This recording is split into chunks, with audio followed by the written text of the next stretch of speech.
સાંભળીએ આજનું પ્રાસંગિક સ્વચ્છ ઉર્જા સ્ત્રોત ગ્રીન હાઇડ્રોજન. સંપાદન પરેશ મારું, પઠન તોફિક સમા.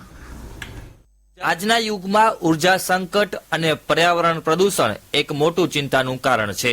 ઉર્જાનો વિસ્ફોટક વપરાશ તથા પર્યાવરણ પ્રદૂષણ એક જ સમયે ઝડપથી વધી રહ્યા છે. પરંપરાગત ઉર્જા સ્ત્રોતો જેમ કે કોલસા, પેટ્રોલિયમ અને નેચરલ ગેસનો ઉપયોગ ઓછી કિંમત અને ઉપલબ્ધતાને કારણે થયા છે, પણ હવે તે સીમિત થાય છે અને હવામાન પરિવર્તન જેવી ગંભીર સમસ્યાઓ ઊભી કરી રહ્યા છે. દુનિયા નવીન વિકલ્પોને શોધી રહી છે જે ઉર્જાની જરૂરિયાત પૂરી કરે, પર્યાવરણને નુકસાન ન પહોંચાડે. આવી પરિસ્થિતિમાં ગ્રીન હાઇડ્રોજન એક પર્યાવરણ મૈત્રી, નવીન અને ભવિષ્ય દ્રષ્ટિ ઉર્જા વિકલ્પ તરીકે ઝડપથી લોકપ્રિય થતી ઉર્જા ટેકનોલોજી બની રહી છે. ગ્રીન હાઇડ્રોજન એ હાઇડ્રોજન છે જે પાણીમાંથી વિદ્યુત વિભાજન પદ્ધતિથી ઉત્પાદન થાય છે, જેમાં નવીન ઉર્જા સ્ત્રોતો જેમ કે સૌર ઉર્જા અને પવન ઉર્જાનો ઉપયોગ થાય છે. તેથી તેમાંથી કોઈ પણ પ્રકારનો કાર્બન ડાયોક્સાઇડ બહાર પડતો નથી અને તેને શૂન્ય કાર્બન ઉત્સર્જન ઉર્જા સ્ત્રોત માનવામાં આવે છે. ભારત સરકારે નેશનલ ગ્રીન હાઇડ્રોજન મિશન શરૂ કર્યું છે.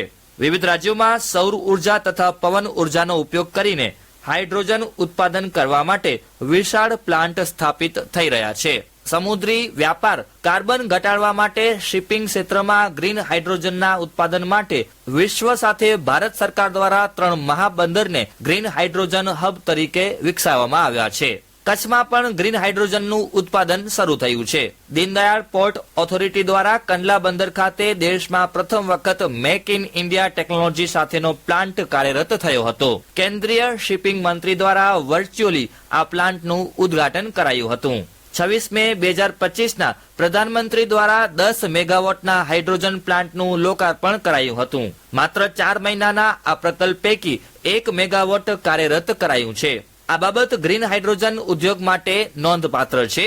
મેક ઇન ઇન્ડિયા આધારિત કાર્ય સુવિધા કાર્યરત કરનાર દીનદયાળ પોર્ટ દેશનું પ્રથમ મહાબંદર બન્યું છે.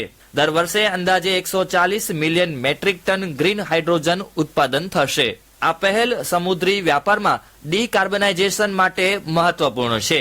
ભારતની પહેલી make in India all electric green tug બંદર ખાતે સામેલ છે. ડીપીએ અને એનજીટી વચ્ચે થયેલા કરાર મુજબ એનજીટી દ્વારા 11 હાઇડ્રોજન બસ પોર્ટ પ્રશાસનને ફાળવવામાં આવશે. આ 1 મેગાવોટ પ્લાન્ટમાં ઉત્પાદિત હાઇડ્રોજન બસમાં ભરવામાં આવશે. આ 1 મેગાવોટનો પ્લાન્ટ ડેમોન્સ્ટ્રેશન પ્લાન્ટ છે અને ભવિષ્યમાં મોટા પાયે ઉત્પાદન શરૂ કરવા માટે કઈ રીતે કામગીરી કરવી તેનો અભ્યાસ આ પ્લાન્ટના માધ્યમથી કરવામાં આવશે.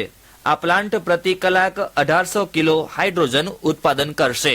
ગ્રીન હાઇડ્રોજનના ફાયદાની વાત કરીએ તો ગ્રીન હાઇડ્રોજનથી હવામાં ક્યારેય પ્રદૂષક વાયુઓ ઉત્પન્ન થતા નથી, જેથી વાયુ પ્રદૂષણ ઘટે છે. ઉદ્યોગ, પરિવહન, ઉર્જા ઉત્પાદન વગેરે ક્ષેત્રોમાં તેનો ઉપયોગ શક્ય છે અને તે ભવિષ્ય માટે ઉર્જા સ્ત્રોત તરીકે સંગ્રહ કરી શકાય છે. દેશ પોતાની ઉર્જા જરૂરિયાત માટે આત્મનિર્ભર બની શકે છે. વિશ્વમાં ગ્રીન હાઇડ્રોજનનું ભવિષ્ય યુરોપિયન યુનિયન, જાપાન, ઓસ્ટ્રેલિયા, દક્ષિણ કોરિયા જેવા દેશોએ પોતપોતાના હાઇડ્રોજન સ્ટ્રેટેજી જાહેર કરી છે. તેમાં ઉર્જા સ્વતંત્રતા, નિકાસ માટેના દરવાજા ખોલવા અને પર્યાવરણ માટેના ઉત્તરદાયિત્વનો સમાવેશ થાય છે. ગ્રીન હાઇડ્રોજન એ માત્ર ટેકનોલોજી નથી, તે એક ભવિષ્યનું વિચાર છે જ્યાં ગ્રીન ઉર્જા કાર્બન વગર મળશે. સ્વચ્છ, સુરક્ષિત અને સ્થાયી ભવિષ્ય માટે ગ્રીન હાઇડ્રોજન એક મોટું પગથિયું બની શકે છે. હમણાં જ આપ સાંભળી રહ્યા હતા પ્રાસંગિક પ્રસારણ આકાશવાણીના ભુજ કેન્દ્ર પરથી કરવામાં આવ્યું.